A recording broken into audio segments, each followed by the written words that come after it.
Hello friends, mechanical properties of fluids previous year ക്വസ്റ്റ്യൻസിലേക്ക് എല്ലാ കൂട്ടുകാർക്കും സ്വാഗതം. നമ്മുടെ ഫസ്റ്റ് ക്വസ്റ്റ്യൻ ആണ്, when a metallic sphere falls through castor oil its velocity become uniform called terminal velocity. So terminal velocity എന്ന് പറഞ്ഞു കഴിഞ്ഞാൽ എൻ്റെ കയ്യിലൊരു ബീക്കറുണ്ട്. ഈ ബീക്കറിനകത്ത് വിസ്കസ് ഫ്ലൂയിഡ് ഉണ്ട്.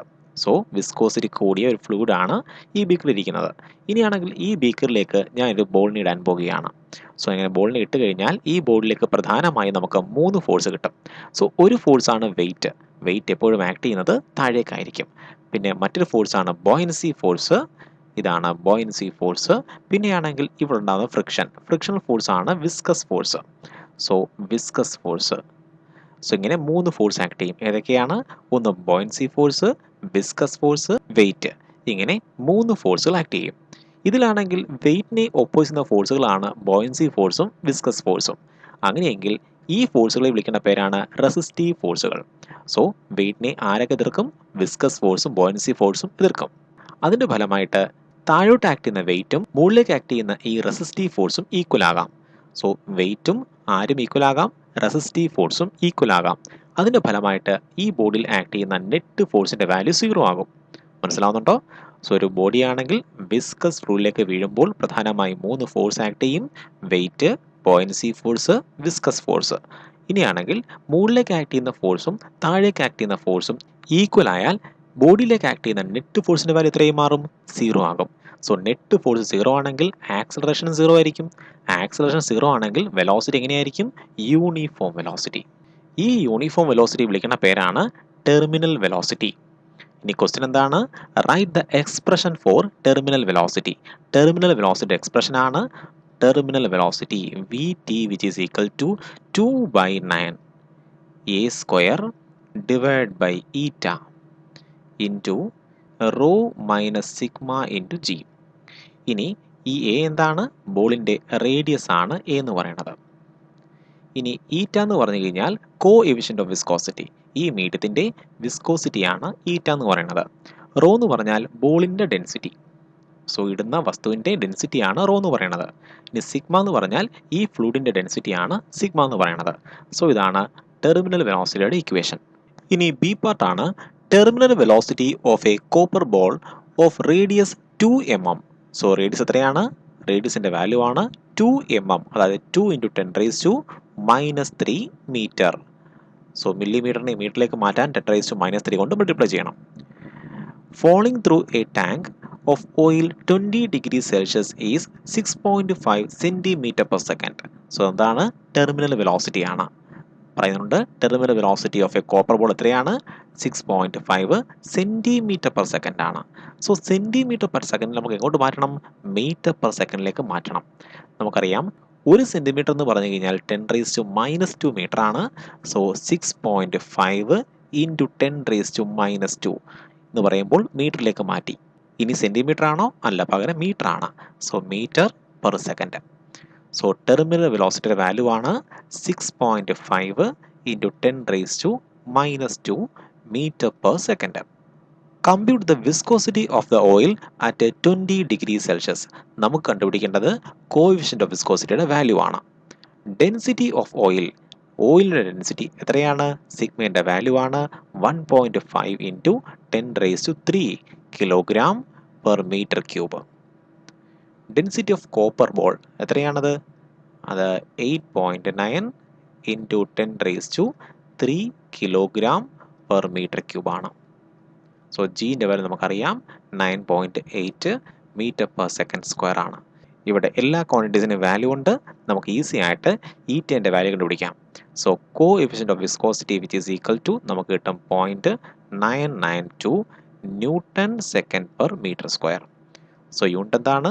കോഎഫിഷ്യൻ്റ് ഓഫ് വിസ്കോസിറ്റി യൂണിറ്റ് ആണ് Nm/m². ഇങ്ങനെ ആൻസർ കിട്ടും. സോ സ്വന്തമായി ചെയ്ത് നോക്കുക, എന്നിട്ട് ഇങ്ങനെ ആൻസർ കിട്ടിയോ നോക്കുക. ഇങ്ങനെയാണ് നമ്മൾ സെക്കൻഡ് ക്വസ്റ്റ്യൻ ആൻസർ ചെയ്യേണ്ടത്. ഇനി തേർഡ് ക്വസ്റ്റ്യൻ ആണ്, rain drops falling under gravity do not acquire high velocity why. So rain ഡ്രോപ്സിന് വലിയ വെലോസിറ്റി കിട്ടത്തില്ല. നമുക്കറിയാം ഒരു വസ്തുവാണെങ്കിൽ താഴെ നിന്ന് ഡ്രോപ്പ് ചെയ്ത് കഴിഞ്ഞാൽ, ഒരു ബോഡി ഡ്രോപ്പ് ചെയ്ത് കഴിഞ്ഞാൽ അതിൻ്റെ ഇനിഷ്യൽ വെലോസിറ്റി 0 ആയിരിക്കും. പക്ഷേ അടുത്ത 1 സെക്കൻഡ് കഴിയുമ്പോഴത്തേക്കും അതിൻ്റെ വെലോസിറ്റി 9.8 മീറ്റർ പെർ സെക്കൻഡ് ആയിട്ട് മാറും. അടുത്ത സെക്കൻഡിലാണെങ്കിൽ അതിൻ്റെ വെലോസിറ്റി 9.8 പ്ലസ് 9.8 ആയിട്ട് മാറും. ശരിയല്ലേ? ആക്സലറേഷൻ എന്ന് പറഞ്ഞാൽ വെലോസിറ്റി കൂടി വരുന്നതിനെ വിളിക്കുന്ന പേരാണ് ആക്സലറേഷൻ. സോ എത്ര കൂടുന്നു? 9.8 വെച്ച് ഓരോ സെക്കൻഡിലും കൂടുന്നു. അടുത്ത സെക്കൻഡ് വരുമ്പോൾ വീണ്ടും 9.8 പ്ലസ് 9.8 പ്ലസ് 9.8 മാറും. ശരിയല്ലേ? അങ്ങനെ ഓരോ സെക്കൻഡ് കഴിയുന്തോറും വെലോസിറ്റി കൂടി വരും. സോ ഇങ്ങനെയാണ് ഒരു ഫ്രീലി ഫോളിംഗ് ബോഡിയുടെ വെലോസിറ്റി മാറുന്നത്. പക്ഷേ അങ്ങനെയാണോ റെയിൻ ഡ്രോപ്പിൻ്റെ വെലോസിറ്റി? അല്ല. റെയിൻ ഡ്രോപ്പിൻ്റെ വെലോസിറ്റി എന്ന് പറയുന്നത് യൂണിഫോം വെലോസിറ്റിയാണ്. ഒരിക്കലും അതിൻ്റെ വെലോസിറ്റി കൂടാറില്ല. എന്തുകൊണ്ടാണ് കൂടാറില്ലാത്തത്? കാരണം റെയിൻ ഡ്രോപ്പിന് കിട്ടുന്ന വെലോസിറ്റി എന്താണ്? ടെർമിനൽ വെലോസിറ്റിയാണ്. സോ റെയിൻ ഡ്രോപ്പ് എന്ന് പറയുന്നത് ഒരു വിസ്കസ് മീഡിയം, എയർ എന്ന് പറഞ്ഞ മീഡിയത്തിലൂടെ വീഴുന്നതിൻ്റെ ഫലമായിട്ട് അത് അക്വയർ ചെയ്യുന്ന വെലോസിറ്റി എന്ത് വെലോസിറ്റിയാണ്? ടെർമിനൽ വെലോസിറ്റിയാണ്. അതുകൊണ്ട് ഒരിക്കലും വെലോസിറ്റി കൂടത്തില്ല. ടെർമിനൽ വെലോസിറ്റി എന്ന് പറയുന്നത് ഒരു യൂണിഫോം വെലോസിറ്റിയാണ്. ഇനി എന്തുകൊണ്ടാണ് കൂടാത്തത്? കാരണം താഴേക്ക് ആക്സലറേഷൻ ഇല്ല. താഴെ കൊടുക്കുന്ന വെയിറ്റ്, റെയിൻ ഡ്രോപ്പ് താഴെ കൊടുക്കുന്ന വെയിറ്റും മുകളിലേക്കുള്ള ഈ റെസിസ്റ്റീവ് ഫോഴ്സും, റെസിസ്റ്റീവ് ഫോഴ്സിനകത്ത് 2 ഫോഴ്സുകളുണ്ട്. ഏതൊക്കെയാണ്? ബോയൻസി ഫോഴ്സും വിസ്കസ് ഫോഴ്സും. സോ ഈ റെസിസ്റ്റീവ് ഫോഴ്സും വെയിറ്റും ഈക്വൽ ആവുന്നതിൻ്റെ ഫലമായിട്ട് നെറ്റ് ഫോഴ്സിൻ്റെ വാല്യൂ 0 ആകും. അതുകൊണ്ട് ആക്സലറേഷൻ ഉണ്ടോ? ഇതുപോലെ ആക്സലറേഷൻ ആർക്ക് കാണത്തില്ല? റെയിൻ ഡ്രോപ്പിന് കാണത്തില്ല. സോ ഇങ്ങനെയാണ് ഈ ക്വസ്റ്റ്യൻ ആൻസർ ചെയ്യേണ്ടത്. ഈ ക്വസ്റ്റ്യൻ ആൻസർ ചെയ്യുമ്പോൾ നിങ്ങൾ എഴുതേണ്ട പോയിന്റ്സ് ആണ്: റെയിൻ ഡ്രോപ്പിൻ്റെ വെലോസിറ്റി എന്ത് വെലോസിറ്റിയാണ്? ടെർമിനൽ വെലോസിറ്റിയാണ്. ടെർമിനൽ വെലോസിറ്റി എന്ന് പറയുന്നത് ഒരു യൂണിഫോം വെലോസിറ്റിയാണ്. അതുകൊണ്ട് ഒരിക്കലും വെലോസിറ്റി കൂടുകയില്ല എന്ന് എഴുതണം. സോ ഇങ്ങനെയാണ് നമ്മൾ ഫസ്റ്റ് ക്വസ്റ്റ്യൻ ആൻസർ ചെയ്യേണ്ടത്. നമുക്കിനി സെക്കൻഡ് ക്വസ്റ്റ്യനിലേക്ക് വരാം. നമ്മുടെ അടുത്ത ക്വസ്റ്റ്യൻ ആണ്: A fluid moving in A pipe off various cross sectional area is shown below. So ഒരു പൈപ്പ് ഉണ്ട്, പൈപ്പിലൂടെ ആണെങ്കിൽ ഫ്ലൂയിഡ് ഇങ്ങനെ ഫ്ലോ ചെയ്യുകയാണ്. അങ്ങനെ വേരിയസ് ക്രോസ് സെക്ഷൻ ഏരിയയിലൂടെ നമ്മുടെ ഫ്ലൂയിഡ് ഇങ്ങനെ ഒഴുകുകയാണ്. ഇനി ക്വസ്റ്റ്യൻ ആണ്: what is the difference between stream line flow and turbulent flow? നമുക്കറിയാം ഫ്ലോ എന്ന് പറഞ്ഞാൽ, ഒഴുക്കെന്ന് പറഞ്ഞാൽ പ്രധാനമായും അതിനെ രണ്ടായി തരംതിരിക്കാം. ഏതൊക്കെയാണ്? സ്ട്രീം ലൈൻ ഫ്ലോ, അതുപോലെ turbulent flow. Stream line flow എന്ന് പറഞ്ഞാൽ ധാരയായി ഒഴുകുക. ഫോർ എക്സാമ്പിൾ, നമ്മൾ തലയിൽ തേക്കാൻ കുറച്ച് വെളിച്ചെണ്ണ കയ്യിലേക്ക് ഒഴിക്കുകയാണ്. അങ്ങനെ കയ്യിലേക്ക് കുപ്പിയിൽ നിന്ന് കുറച്ച് വെളിച്ചെണ്ണ ഒഴിക്കുമ്പോൾ വെളിച്ചെണ്ണ എങ്ങനെയാണ് ഒഴുകുന്നത്? ധാരയായിട്ടാണ് ഒഴുകുന്നത്. എങ്കിൽ അത്തരം ഫ്ലോയെ വിളിക്കുന്ന പേരാണ് സ്ട്രീം ലൈൻഡ് ഫ്ലോ. പക്ഷേ തിരമാല എങ്ങനെ ഒഴുകുന്നത്? തിരമാല അടിക്കുന്നത് കലങ്ങി മറിഞ്ഞാണ് ഒഴുകുന്നത്. ശരിയല്ലേ? അത്തരം ഫ്ലോയാണ് ടർബുലന്റ് ഫ്ലോ. സോ ഒഴുക്കെന്ന് പറഞ്ഞാൽ പ്രധാനമായി രണ്ടായി തരംതിരിക്കാം. ഏതൊക്കെയാണ്? സ്ട്രീം ലൈൻഡ് ഫ്ലോയും ടർബുലന്റ് ഫ്ലോയും. അതിൻ്റെ ഡിഫറൻസ് എന്തൊക്കെയെന്നാണ് ഫസ്റ്റ് ക്വസ്റ്റ്യൻ. സോ ഇവയുടെ ഡിഫറൻസ് ആണ്: സ്ട്രീം ലൈൻ ഫ്ലോയിൽ liquid flows parallel layers. Liquid എങ്ങനെയാണ് ഫ്ലോ ചെയ്യുന്നത്? പാരലൽ ലെയേഴ്സ് ആയിട്ടാണ് ലിക്വിഡ് ഫ്ലോ ചെയ്യുന്നത്. പക്ഷേ സ്ട്രീം ലൈൻ ഫ്ലോയിലാണെങ്കിൽ മോഷൻ എന്ന് പറയുന്നത്, ലെയേഴ്സിൻ്റെ മോഷൻ എന്ന് പറയുന്നത് ഡിസ്ഓർഡർലി മോഷൻ ആയിരിക്കും. അതിന് പ്രത്യേകിച്ച് ഓർഡർ ഒന്നും കാണത്തില്ല. ഇനി particles in A layer shows same velocity. ഒരു ലെയർ എടുത്തു കഴിഞ്ഞാൽ ആ ലെയറിൻ്റെ ഏത് പോയിന്റിലെയും വെലോസിറ്റി എന്തായിരിക്കും? സെയിം ആയിരിക്കും. സോ ഒരു ലെയറിൻ്റെ ഏത് പോയിന്റിലും ഒരേ വെലോസിറ്റി ആയിരിക്കും. പക്ഷേ ഈ ലെയറിൻ്റെ വെലോസിറ്റി ആയിരിക്കില്ല ഈ ലെയറിന്. പക്ഷേ ഒരു ലെയർ എടുത്തു കഴിഞ്ഞാൽ ആ ലെയറിലെ ഏത് പോയിന്റുകൾക്കും ഒരേ വെലോസിറ്റി ആയിരിക്കും. പക്ഷേ ഇവിടെ അങ്ങനെയാണോ? ഒരു ലെയർ എടുത്തു കഴിഞ്ഞാൽ അതിൽ ഓരോ പോയിന്റുകൾ എടുത്തു കഴിഞ്ഞാൽ ആ ലെയറിൻ്റെ ഓരോ പോയിന്റിലും ഓരോ വെലോസിറ്റി ആയിരിക്കും.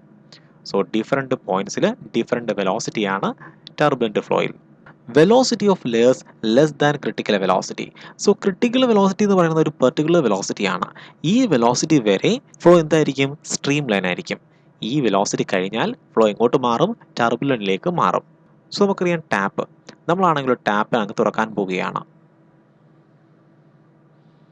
നമ്മൾ വളരെ പതുക്കെ തുറക്കുകയാണ്. ഇവിടുത്തെ വെള്ളത്തിൻ്റെ ഫ്ലോ എങ്ങനെയായിരിക്കും? സ്ട്രീം ലൈൻ ആയിരിക്കും. ശരിയല്ലേ?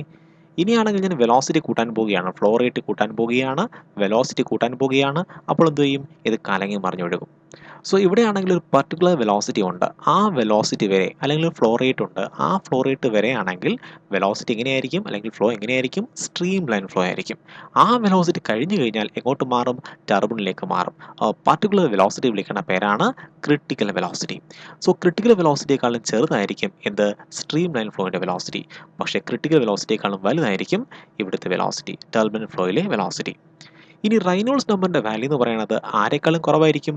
2000-നേക്കാളും കുറവായിരിക്കും. പക്ഷേ ഇവിടെയാണെങ്കിൽ 4000-നേക്കാളും കൂടുതലായിരിക്കും റൈനോൾഡ്സ് നമ്പർ. സ്ട്രീം ലൈൻ ഫ്ലോയിലാണെങ്കിൽ എനർജി ലോസ് ഒന്നും തന്നെ ഉണ്ടാകത്തില്ല. ലെയേഴ്സ് തമ്മിൽ കൊളിഷൻ നടക്കത്തില്ല. അതിൻ്റെ ഫലമായിട്ട് എനർജി ഒന്നും നഷ്ടപ്പെട്ടു പോകത്തില്ല. പക്ഷേ ഇവിടെയാണെങ്കിൽ കൊളൈഡ് ചെയ്യും. അതിൻ്റെ ഫലമായിട്ട് എനർജി എല്ലാം നഷ്ടപ്പെടും. ഫോർ എക്സാമ്പിൾ, നമ്മുടെ പെട്രോൾ പമ്പിൽ പെട്രോൾ പോവുകയാണ്. അതെന്ത് ഫ്ലോയാണ്? സ്ട്രീം ലൈൻ ഫ്ലോ ആണ്. അവിടെയാണെങ്കിൽ കലങ്ങി മറിഞ്ഞൊഴുകാൻ പാടില്ല. അങ്ങനെ കലങ്ങി മറിഞ്ഞൊഴുകിയാൽ അല്ലെങ്കിൽ ടെർമിനൽ ഫ്ലോ നടന്നു കഴിഞ്ഞാൽ ഹീറ്റ് ലോസ് ആകും. അതിൻ്റെ ഹീറ്റ് ഫോർമേഷൻ നടക്കുന്നതിൻ്റെ ഫലമായിട്ട് അവിടെ വേപ്പറൊക്കെ ഫോം ചെയ്യാൻ സാധ്യതയുണ്ട്. പെട്രോളിൻ്റെ വേപ്പറൊക്കെ വളരെ അപകടമാണ്. സോ നമ്മൾ ഉപയോഗിക്കുന്ന എന്ത് ഫ്ലോ ആണ്? സ്ട്രീം ലൈൻ ഫ്ലോ ആണ്. ഇനിയാണെങ്കിൽ നമ്മൾ ചായ തണുപ്പിക്കാൻ വേണ്ടി ഒരു കപ്പിൽ നിന്നും മറ്റൊരു കപ്പിലേക്ക് ഒഴിക്കുകയാണ്. അതെന്ത് ഫ്ലോ ആണ്? ടർബുലന്റ് ഫ്ലോ ആണ്. അവിടെ നമുക്ക് എനർജി നഷ്ടപ്പെടുത്തണം, ചായയിലുള്ള ഹീറ്റിനെ നഷ്ടപ്പെടുത്തണം. സോ നമ്മൾ എന്ത് ഫ്ലോ ആണ് യൂസ് ചെയ്യുന്നത്? ടർബുലന്റ് ഫ്ലോ ആണ് അവിടെ യൂസ് ചെയ്യുന്നത്. സോ ടർബുലന്റ് ഫ്ലോയിൽ എന്തുണ്ട്? എനർജി നഷ്ടം സംഭവിക്കാറുണ്ട്. സോ ഇതൊക്കെയാണ് സ്ട്രീം ലൈൻ ഫ്ലോയും ടർബുലന്റ് ഫ്ലോയും തമ്മിലുള്ള വ്യത്യാസം. ഇനി നമ്മുടെ ബി പാർട്ടാണ് state and prove Bernoulli's principle. So Bernoulli's principle apply ചെയ്യേണ്ടത് സ്ട്രീം ലൈൻ ഫ്ലോയിലാണ്. സ്ട്രീം ലൈൻ ഫ്ലോയിൽ എനർജി ലോസ് ഒന്നും തന്നെയില്ല. സോ ഇത് ഇൻലെറ്റ് ആണ്, ഒരു പൈപ്പിൻ്റെ ഇൻലെറ്റ് സൈഡാണിത്. ഇത് പൈപ്പിൻ്റെ ഔട്ട്ലെറ്റ് ആണ്. സോ ഇവിടുന്ന് ഫ്ലൂയിഡ് കയറാൻ പോവുകയാണ്, ഇതുവഴി ഫ്ലൂയിഡ് ഇറങ്ങിപ്പോകാൻ പോവുകയാണ്. സോ ഇങ്ങോട്ട് കയറുമ്പോൾ എന്തുമാത്രം എനർജിയാണോ ഫ്ലൂയിഡിനുള്ളത് അത്രയും എനർജി തന്നെ കാണും ഇവിടുന്ന് ഇറങ്ങിപ്പോകുമ്പോഴും. സോ എന്താണ്? കൺസർവേഷൻ ഓഫ് എനർജിയാണ്. സോ ഫ്ലൂയിഡിന് ഇവിടുന്ന് ഇങ്ങോട്ട് കയറുമ്പോൾ എന്തുമാത്രം എനർജി ഉണ്ടോ അത്രയും എനർജി തന്നെ കാണും ഇവിടുന്ന് പുറത്തിറങ്ങി പോകുമ്പോഴും. സോ ഫ്ലോയിൽ ഒരിക്കലും എനർജി കൂടുകയോ എനർജി കുറയുകയോ ചെയ്യത്തില്ല. എന്ത് ഫ്ലോ ആണെങ്കിൽ? സ്ട്രീം ലൈൻ ഫ്ലോ ആണെങ്കിൽ. നമുക്കറിയാം ടർബുലന്റ് ഫ്ലോ ആണെങ്കിൽ എനർജിയൊക്കെ എന്ത് ചെയ്യും? നഷ്ടം സംഭവിക്കും.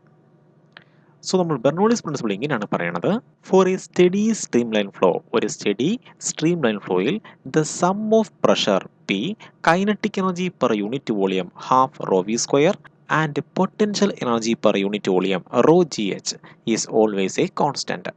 സോ ഒരു ഫ്ലോയുടെ pressure plus kinetic energy per unit volume plus potential energy per unit volume എപ്പോഴും ഒരു കോൺസ്റ്റന്റ് ആയിരിക്കും. ഈ ഏത് പോയിന്റ് എടുത്തു കഴിഞ്ഞാലും ഇതിൻ്റെ വാല്യൂ ഇതായിരിക്കും, ഒരു കോൺസ്റ്റന്റ് ആയിരിക്കും. ഇതാണ് ബെർണോളിസ് പ്രിൻസിപ്പിൾ പറയുന്നത്. ഇനി നമുക്കത് പ്രൂവ് ചെയ്യാം.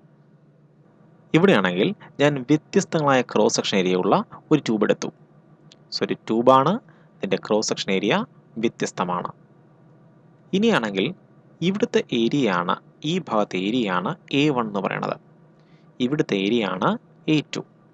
ഇനി ഈ ഭാഗമാണ് ഇൻലെറ്റ്, ഇതാണ് ഔട്ട്ലെറ്റ്. ഇനി ഇതാണ് ഗ്രൗണ്ട്. ഈ ഗ്രൗണ്ടിൽ നിന്നും നമ്മുടെ ഇൻലെറ്റ് H1 ഹൈറ്റിലാണ്. സോ ഇവിടുത്തെ ഹൈറ്റാണ് H1. അതുപോലെ നമ്മുടെ ഔട്ട്ലെറ്റ് ആണെങ്കിൽ ഗ്രൗണ്ടിൽ നിന്നും H2 ഹൈറ്റിലാണ്. സോ ഇത്രയും ഹൈറ്റാണ് H2. ഇനിയാണെങ്കിൽ കരുതുക ഈ ട്യൂബിനകത്ത് നിറച്ചും വെള്ളമുണ്ട്. സോ ഫ്ലൂയിഡ് ഉണ്ട്, ഇൻകംപ്രസിബിൾ ഫ്ലൂയിഡാണ് ഈ ട്യൂബിനകത്ത് നിറച്ചിരിക്കുന്നത്. ഇനി ഞാൻ എക്സ്ട്രാ പുറത്തുനിന്ന് കുറച്ച് വെള്ളം അകത്തേക്ക് കയറ്റാൻ പോവുകയാണ്, കുറച്ച് ഫ്ലൂയിഡിനകത്തേക്ക് കയറ്റാൻ പോവുകയാണ്. സോ ഞാൻ പറയുകയാണ് വി വോളിയം ഫ്ലൂയിഡ് അകത്ത് കയറ്റി. അങ്ങനെയെങ്കിൽ ഉറപ്പായിട്ടും ഈ വി വോളിയം ഫ്ലൂയിഡിന് ഇരിക്കാൻ സ്ഥലം വേണം. സോ ഈ ട്യൂബ് ഒട്ടാകെ എന്തുണ്ടായിരുന്നു? നേരത്തെ ഫ്ലൂയിഡ് നിറഞ്ഞിരിപ്പുണ്ടായിരുന്നു. സോ ഞാൻ എക്സ്ട്രാ ഒരു വി വോളിയം ഫ്ലൂയിഡിനെ അകത്തേക്ക് കയറ്റിക്കഴിഞ്ഞാൽ ഇവിടെ എന്ത് ചെയ്യും?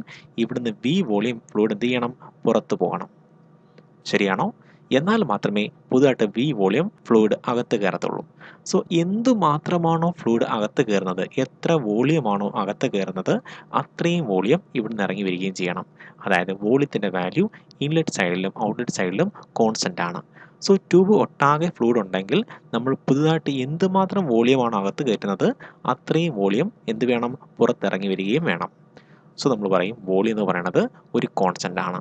എത്ര മാസ് ഫ്ലൂയിഡാണോ അകത്ത് കയറ്റുന്നത് അത്രയും മാസ് ഫ്ലൂയിഡ് പുറത്തിറങ്ങി വരികയും ചെയ്യും. ശരിയല്ലേ? നമുക്കറിയാം mass divide by volume which is equal to density. So density ഒരു കോൺസ്റ്റന്റ് ആണ്, വോളിയം കോൺസ്റ്റന്റ് ആണ്, ഡെൻസിറ്റിയും കോൺസ്റ്റന്റ് ആണ്. അങ്ങനെയെങ്കിൽ മാസ് എന്തായിരിക്കണം? കോൺസ്റ്റന്റ് ആയിരിക്കണം. സോ എന്ത് മാത്രമാണോ, എത്രയാണോ നമ്മൾ മാസ് അകത്ത് കയറ്റുന്നത് അത്രയും മാസ് ഫ്ലൂയിഡ് പുറത്തിറങ്ങി വരികയും വേണം. സോ മാസും ഒരു കോൺസ്റ്റന്റ് ആണ്. ഇനിയാണെങ്കിൽ എത്ര സമയം കൊണ്ടാണോ, ഞാൻ 1 സെക്കൻഡിലാണ് 1 ലിറ്റർ വെള്ളം അകത്ത് കയറ്റുന്നതെങ്കിൽ ആ ഒറ്റ സെക്കൻഡ് കൊണ്ട് എന്ത് ചെയ്യും? 1 ലിറ്റർ വെള്ളം പുറത്തിറങ്ങി വരികയും ചെയ്യും. സോ ടൈമും എന്താണ്? കോൺസ്റ്റന്റ് ആണ്. സോ ഇൻലെറ്റ് സൈഡിലെയും ഔട്ട്ലെറ്റ് സൈഡിലെയും ഏതൊക്കെ പാരാമീറ്റേഴ്സ് ആണ് കോൺസ്റ്റന്റ്? Volume, mass, time. ഇത്രയും വാല്യൂസ് കോൺസ്റ്റന്റ് ആണ്. ഇനി ആർക്കൊക്കെ മാറ്റം ഉണ്ടാകും? ഇവിടുത്തെ വെലോസിറ്റി മാറും. സോ നമ്മൾ ഇവിടുത്തെ കയറ്റുന്ന വെലോസിറ്റിയാണ്, ഇൻലെറ്റിലെ വെലോസിറ്റിയാണ് V1, ഇവിടുത്തെ വെലോസിറ്റിയാണ് V2. സോ വെലോസിറ്റി മാറ്റം ഉണ്ടാകും. ഇവിടുത്തെ പ്രഷറിന് മാറ്റം ഉണ്ടാകും. ഇവിടുത്തെ പ്രഷറാണ് P1, ഇവിടുത്തെ പ്രഷറാണ് P2. സോ പ്രഷറിന് മാറ്റം ഉണ്ടാകും. പക്ഷേ ആർക്ക് മാറ്റം ഉണ്ടാകത്തില്ല? വോള്യത്തിനും മാസിനും ടൈമിനും മാറ്റം ഉണ്ടാകത്തില്ല. ഇനിയാണെങ്കിൽ വെറുതെ ഫ്ലൂയിഡ് ആണെങ്കിൽ ഈ ഹൈറ്റിൽ നിന്നും H1 ഹൈറ്റിൽ നിന്നും H2 ഹൈറ്റിലേക്ക് ഫ്ലൂയിഡ് കയറി വരുമോ? ഇല്ല. കാരണം ഇവിടുത്തെ ഹൈറ്റ് കുറവാണ്, ഇവിടുത്തെ ഹൈറ്റ് കൂടുതലാണ്. സോ ഗ്രാവിറ്റിക്ക് എതിരെ എന്ത് ചെയ്യണം? ഫ്ലൂയിഡ് വർക്ക് ചെയ്യണം. അങ്ങനെ വർക്ക് ചെയ്യണമെങ്കിൽ നമ്മൾ കുറച്ച് വർക്ക് അങ്ങോട്ട് ചെയ്യണം. എന്നാൽ മാത്രമേ ഫ്ലൂയിഡ് അങ്ങോട്ട് കയറത്തുള്ളൂ. ശരിയല്ലേ? നമുക്കറിയാം ഫ്ലൂയിഡ് വെറുതെ ഒന്നും ഇവിടുന്ന് ഇങ്ങോട്ട് കയറത്തില്ല. കാരണം ഇവിടുത്തെ ഹൈറ്റ് ചെറുതും ഇവിടുത്തെ ഹൈറ്റ് വലുതുമാണ്. സോ നമ്മൾ കുറച്ച് വർക്ക് അങ്ങോട്ട് ചെയ്താൽ മാത്രമേ ഫ്ലൂയിഡ് ഇങ്ങോട്ട് കയറത്തുള്ളൂ. സോ നമ്മൾ ചെയ്ത വർക്കാണ് W1, ഇൻലെറ്റ് സൈഡിലെ വർക്കാണ് W1, ഇവിടുത്തെ വർക്കാണ് W2. സോ ഇവിടുന്ന് ഫ്ലൂയിഡ് എന്ത് ചെയ്യും? പുറത്തേക്ക് ചാടി വരും. സോ ഇവിടെ ഫ്ലൂയിഡ് ഒരു വർക്ക് ചെയ്യും, ഇവിടെ നമ്മളൊരു വർക്ക് ചെയ്യും. നമ്മൾ ഫ്ലൂയിഡിനെ അകത്തോട്ട് കയറ്റും. അതാണ് നമ്മൾ ചെയ്ത വർക്ക്. ഇത് ഫ്ലൂയിഡ് ചെയ്ത വർക്കാണ് W2. ഇനി ഇവിടുത്തെ കൈനറ്റിക് എനർജി എത്രയാണ്? ഇൻലെറ്റ് സൈഡിലെ കൈനറ്റിക് എനർജിയാണ് kinetic energy inlet side which is equal to half mv1 square. നമുക്ക് എം എന്ന് മാത്രം എഴുതി, m1 എഴുതിയില്ല. കാരണം എന്താണ്? മാസ് ഒരു കോൺസ്റ്റന്റ് ആണ്. സോ ഹാഫ് mv1 സ്ക്വയർ ആണ് ഇവിടുത്തെ കൈനറ്റിക് എനർജി. ഇനി ഇവിടുത്തെ ആണെങ്കിലോ, ഇവിടുത്തെ കൈനറ്റിക് എനർജിയാണ് ke2 which is equal to half mv2 square. ഇവിടുത്തെ വെലോസിറ്റി കൂടുതലാണ്, കാര്യം ഏരിയ കുറവാണ്. ഏരിയ കുറവായതുകൊണ്ട് വെലോസിറ്റി കൂടുതലായിരിക്കും. സോ ഇവിടുത്തെ വെലോസിറ്റി കൂടുതലാണ്, ഇവിടെ വെലോസിറ്റി കുറവാണ്. അതായത് കൈനറ്റിക് എനർജി ഇവിടുത്തെ അപേക്ഷിച്ച് ഇവിടെ കൂടുതലാണ്. അതായത് ഇവിടെ ചേഞ്ച് ഇൻ കൈനറ്റിക് എനർജി ഉണ്ടായി, കൈനറ്റിക് എനർജിക്ക് മാറ്റമുണ്ടായി. ശരിയല്ലേ? ഇനി പൊട്ടൻഷ്യൽ എനർജി നോക്കാം നമുക്ക്. ഇവിടുത്തെ പൊട്ടൻഷ്യൽ എനർജിയാണ്, ഇൻലെറ്റ് സൈഡിലെ പൊട്ടൻഷ്യൽ എനർജിയാണ് PE1 which is equal to mgh1 ആണ്. ഇവിടുത്തെ ഹൈറ്റ് h1 ആണ്. സോ mgh1 ആണ് ഇവിടുത്തെ പൊട്ടൻഷ്യൽ എനർജി. ഇനി ഇവിടുത്തെ പൊട്ടൻഷ്യൽ എനർജിയാണ് potential energy 2 which is equal to outlet സൈഡിലെ potential energy which is equal to mgh2 ആണ്. സോ H2ൻ്റെ വാല്യൂ വലുതാണ്, H1ൻ്റെ വാല്യൂ ചെറുതാണ്. അതായത് ഇവിടുത്തെ പൊട്ടൻഷ്യൽ എനർജിയെക്കാളും കൂടുതലാണ് ഇവിടെ പൊട്ടൻഷ്യൽ എനർജി. അതായത് ഇവിടെ ചേഞ്ച് ഇൻ പൊട്ടൻഷ്യൽ എനർജി ഉണ്ടായി. സോ ഇവിടെ കൈനറ്റിക് എനർജിക്ക് ചേഞ്ച് ഉണ്ടായി. So change in kinetic energy ഉണ്ടായി. അതുപോലെ ചേഞ്ച് ഇൻ പൊട്ടൻഷ്യൽ എനർജി ഉണ്ടായി. ഇതെങ്ങനെയാണ് ഉണ്ടായത്? നമ്മളിലേക്ക് വർക്ക് ചെയ്തു. ശരിയല്ലേ? സോ നമ്മൾ കൊടുത്ത വർക്ക് W1ൻ്റെ ഫലമായിട്ട് എന്തായിട്ടൊക്കെ മാറി? കൈനറ്റിക് എനർജിക്ക് ചേഞ്ച് ഉണ്ടായി, അതുപോലെ പൊട്ടൻഷ്യൽ എനർജിക്കും ചേഞ്ച് ഉണ്ടായി. പിന്നെയാണെങ്കിൽ ഫ്ലൂയിഡിന് കുറച്ച് വർക്ക് ചെയ്യാനും കഴിഞ്ഞു. ശരിയല്ലേ? സോ ഇതെല്ലാം എവിടെ നിന്നാണ് കിട്ടിയത്? നമ്മൾ ചെയ്ത വർക്കിൽ നിന്നാണ്. സോ നമ്മൾ വർക്ക് കൊടുത്തു, അതിൻ്റെ ഫലമായിട്ട് കൈനറ്റിക് എനർജി കൂടി, പൊട്ടൻഷ്യൽ എനർജി കൂടി. ശരിയല്ലേ? ചേഞ്ച് ഇൻ പൊട്ടൻഷ്യൽ എനർജി എന്ന് പറഞ്ഞാൽ എന്താണ്? പൊട്ടൻഷ്യൽ എനർജി കൂടി, പൊട്ടൻഷ്യൽ എനർജിക്ക് ഉണ്ടായ മാറ്റം. പിന്നെ എന്ത് ചെയ്ത്? ഫ്ലൂയിഡിന് കുറച്ച് വർക്ക് ചെയ്യാനും കഴിഞ്ഞു. ഇതെല്ലാം എവിടെ നിന്നാണ് ഉണ്ടായത്? നമ്മൾ ചെയ്ത വർക്കിൽ നിന്നാണ്. നമ്മൾ ഫ്ലൂയിഡിനെ ഇങ്ങോട്ട് തള്ളിക്കയറ്റി. ആ വർക്കാണ് W1.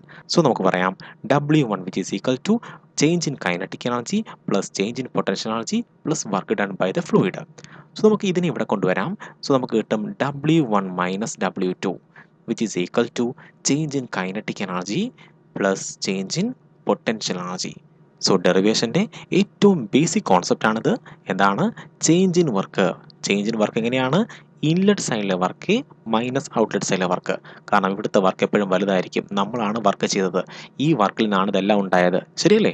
സോ W1 എപ്പോഴും വലുതും W2 എപ്പോഴും ചെറുതുമായിരിക്കും. ഇനിയാണെങ്കിൽ ചേഞ്ച് ഇൻ കൈനറ്റിക് എനർജി. ഇവിടുത്തെ കൈനറ്റിക് എനർജിയാണ് വലുത്, ഇവിടുത്തെ കൈനറ്റിക് എനർജി ചെറുതാണ്. സോ ke2 മൈനസ് ke1 ആണ് ചേഞ്ച് ഇൻ കൈനറ്റിക് എനർജി. ഇനി ചേഞ്ച് ഇൻ പൊട്ടൻഷ്യൽ എനർജി എന്താണ്? PE2 മൈനസ് PE1 ആണ്. ഇവിടുത്തെ പൊട്ടൻഷ്യൽ എനർജി വലുതും ഇവിടുത്തെ പൊട്ടൻഷ്യൽ എനർജി ചെറുതുമാണ്. സോ ഇതേ മൈനസ് ഇതാണ് change in potential energy. So ഇതാണ് വളരെ ബേസിക് ഇക്വേഷൻ നമ്പർ 1. ഇനി നമുക്ക് ഓരോന്നിൻ്റെയും വാല്യൂസ് ഇട്ട് കൊടുക്കാം. നമുക്ക് ആദ്യമേ വർക്കിനെ കണ്ടുപിടിക്കാം, ചേഞ്ചിന് വർക്കിനെ കണ്ടുപിടിക്കാം. നമുക്ക് ഫ്ലൂയിഡിൻ്റെ വർക്ക്. സോ വർക്ക് എന്ന് പറഞ്ഞാൽ ഫ്ലൂയിഡ് ചെയ്യുന്ന വർക്കാണ് P into V, pressure into വോളിയമാണ് ഫ്ലൂയിഡിൻ്റെ വർക്ക്. നമ്മൾ പഠിച്ചായിരുന്നു, ഗ്യാസ് ലോയിലൊക്കെ പഠിച്ചായിരുന്നു, work which is equal to PV is equal to nRT. ഓർമ്മയുണ്ടോ? എന്താണ്? വർക്കാണ്, വർക്ക് ഡൺ ബൈ ഗ്യാസ് ആണ്. സോ ഫ്ലൂയിഡിൻ്റെ വർക്കിൻ്റെ ഇക്വേഷനാണ് പ്രഷർ ഇൻറ്റു വോളിയം. ആക്ച്വലി എങ്ങനെയാണ് വന്നതെന്ന് നമ്മൾ ഡെറിവേഷൻ നോക്കേണ്ട ആവശ്യമില്ല, എന്നാലും പറഞ്ഞിരിക്കുകയാണ്. Work which is equal to pressure into volume വരാൻ കാരണം നമുക്കറിയാം work which is equal to force into displacement ആണ്. ശരിയാണോ? ഇനി ഫോഴ്സിനെ എഴുതാം, ഫോഴ്സ് ഡിവൈഡ് ബൈ ഏരിയയാണ് പ്രഷർ എന്ന് പറയുന്നത്.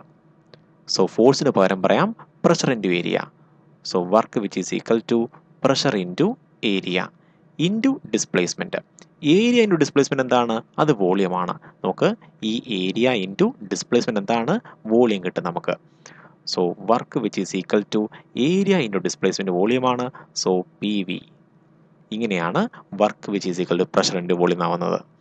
സോ നമുക്കറിയാം ഫ്ലൂയിഡിൻ്റെ വർക്ക് ഇൻഡിക്കേഷൻ എന്താണ്? പ്രഷറിൻ്റെ വോളിയമാണ്. അങ്ങനെയെങ്കിൽ W1 എത്രയാണ്? P. ഇവിടുത്തെ പ്രഷറാണ് P1, അവിടുത്തെ വോളിയമാണ് V. കാര്യം വോളിയം ഒരു കോൺസ്റ്റൻ്റ് ആണ്. V1 എന്ന് പറയേണ്ട ആവശ്യമുണ്ടോ? ഇല്ല. മൈനസ് ഇവിടുത്തെ വർക്ക് എന്താണ്? P2V, which is equal to change in kinetic energy. Kinetic energy ഉണ്ടായ മാറ്റം ഇതെങ്ങനെയാണ്? KE2 minus KE1. സോ KE2ൻ്റെ വാല്യൂ എത്രയാണ്? ഹാഫ് mv2 സ്ക്വയർ മൈനസ് അടുത്തെന്താണ്? Half mv1 square. Half mv1 square. So ഇതാണ് ചേഞ്ച് ഇൻ കൈനറ്റിക് എനർജി. ഇനി plus അടുത്തെന്താണ്? Change in potential energy. ഇവിടുത്തെ പൊട്ടൻഷ്യൽ എനർജിയാണ് mgh2 മൈനസ് ഇവിടുത്തെ പൊട്ടൻഷ്യൽ എനർജിയാണ് mgh1. ഇനി നമുക്ക് ഇതിൽ നിന്നും ആരെ കോമൺ എടുക്കാം? വോളിയത്തെ കോമൺ എടുക്കാം. സോ വോളിയം കോമൺ എടുക്കുമ്പോൾ നമുക്ക് കിട്ടും P1 മൈനസ് P2 എന്ന് കിട്ടും. V into P1 minus P2. ഇനി ഇതിൽ നിന്നും ആരെ കോമൺ എടുക്കാം? ഹാഫ് എമ്മിനെ കോമൺ എടുക്കാം. അത്രയും കോൺസ്റ്റൻ്റ് ആണ്. ശരിയല്ലേ? ഇതെന്താണ്? V2 square minus V1 square. ഇനി പ്ലസ് ഇതിൽ നിന്ന് ആരെ കോമൺ എടുക്കാം? mgയെ കോമൺ എടുക്കാം. h2 മൈനസ് h1 എന്ന് കിട്ടും. ഇനിയാണെങ്കിൽ ഞാൻ ഈ വോളിയം കൊണ്ട് എല്ലാത്തിനെയും ഡിവൈഡ് ചെയ്യാൻ പോവുകയാണ്. അങ്ങനെ ഡിവൈഡ് ചെയ്യുമ്പോൾ നമുക്ക് കിട്ടും P1 മൈനസ് P2. സോ എല്ലാത്തിനെയും എല്ലാ ടേമിനെയും ഞാൻ വോളിയം കൊണ്ട് ഡിവൈഡ് ചെയ്യാൻ പോവുകയാണ്. സോ ഇവിടെ വോളിയം കൊണ്ട് ഡിവൈഡ് ചെയ്യുമ്പോൾ വോളിയം ക്യാൻസൽ ആയി പോകും. അല്ലെങ്കിൽ ഈ വോളിയം കൊണ്ട് എല്ലാത്തിനെയും ഡിവൈഡ് ചെയ്യാൻ പോവുകയാണ്. നിങ്ങൾക്ക് എങ്ങനെ വേണമെങ്കിലും പരിഗണിക്കാം. Which is equal to half mass by volume എന്താണ്? ഡെൻസിറ്റി ആണ്. ഇതെന്താണ്? V2 square minus V1 square plus വീണ്ടും മാസ് ബൈ വോളിയം എന്താണ്? അത് ഡെൻസിറ്റി ആണ്. So density into h2 minus h1. ഇനിയാണെങ്കിൽ ഞാൻ ഈ ഹാഫ് റോയെ അകത്തേക്ക് മൾട്ടിപ്ലൈ ചെയ്യാൻ പോവുകയാണ്. അതുപോലെ ഈ റോ ജിയെയും അകത്തേക്ക് കൊണ്ടുപോയി മൾട്ടിപ്ലൈ ചെയ്യാൻ പോവുകയാണ്. സോ ഇങ്ങോട്ട് മാറ്റി എഴുതാം. സോ നമുക്ക് കിട്ടും ഇങ്ങനെ കിട്ടും. ഇനിയാണെങ്കിൽ 1ൻ്റെ ടേംസ് എല്ലാം ഇൻലെറ്റ് സൈഡിൻ്റെ ടേംസ് എല്ലാം നമ്മൾ ഒരു സൈഡിൽ കൊണ്ടുവരികയാണ്. 2ൻ്റെ ടേംസ് അതായത് ഔട്ട്ലെറ്റിൻ്റെ ടേംസ് എല്ലാം നമ്മൾ അപ്പുറത്ത് കൊണ്ടുവരാൻ പോവുകയാണ്. സോ നമുക്ക് ഈ ടേമിന് ഇവിടെ കൊണ്ടുവരാം, അത് പ്ലസ് ആകും. ഈ ടേമിന് ഇവിടെ കൊണ്ടുവരും, അതും പ്ലസ് ആകും. സോ നമുക്ക് കിട്ടും so P1 plus half rho V1 square plus rho GH1 which is equal to P2 plus half rho V2 square plus rho GH2 എന്ന് കിട്ടും. അതായത് ഇൻലെറ്റ് സൈഡിൽ ഇത്രയും ടേംസിൻ്റെ സമ്മ് ഔട്ട്ലെറ്റ് സൈഡിലെ ഇത്രയും ടേംസിൻ്റെ സമ്മിന് ഈക്വൽ ആയിരിക്കും. അതായത് P plus half raw V square plus raw GH എന്തായിരിക്കും? ഇൻലെറ്റ് സൈഡിനും ഔട്ട്ലെറ്റ് സൈഡിനും ഈക്വൽ ആയിരിക്കും. സോ ഇൻലെറ്റ് സൈഡിലെ ഇത്രയും ടേംസിൻ്റെ സമ്മ് ഔട്ട്ലെറ്റ് സൈഡിലെ ഇത്രയും ടേംസിൻ്റെ സമ്മിന് ഈക്വൽ ആയിരിക്കും. സോ ഇത്രയും ടേമിന് എന്തായിരിക്കും? ഒരു കോൺസ്റ്റൻ്റ് ആയിരിക്കും. ഇതാണ് ബെർണോളിസ് പ്രിൻസിപ്പിൾ. ഇങ്ങനെയാണ് ബെർണോളിസ് പ്രിൻസിപ്പിൾ പ്രൂവ് ചെയ്യുന്നത്. സോ ഇതോടുകൂടി ഈ വീഡിയോ ഞാനിവിടെ വൈൻഡപ്പ് ചെയ്യാൻ പോവുകയാണ്. കൂടുതൽ ക്വസ്റ്റ്യൻസുമായി നമുക്ക് അടുത്ത വീഡിയോയിൽ കാണാം. Have a nice study. By.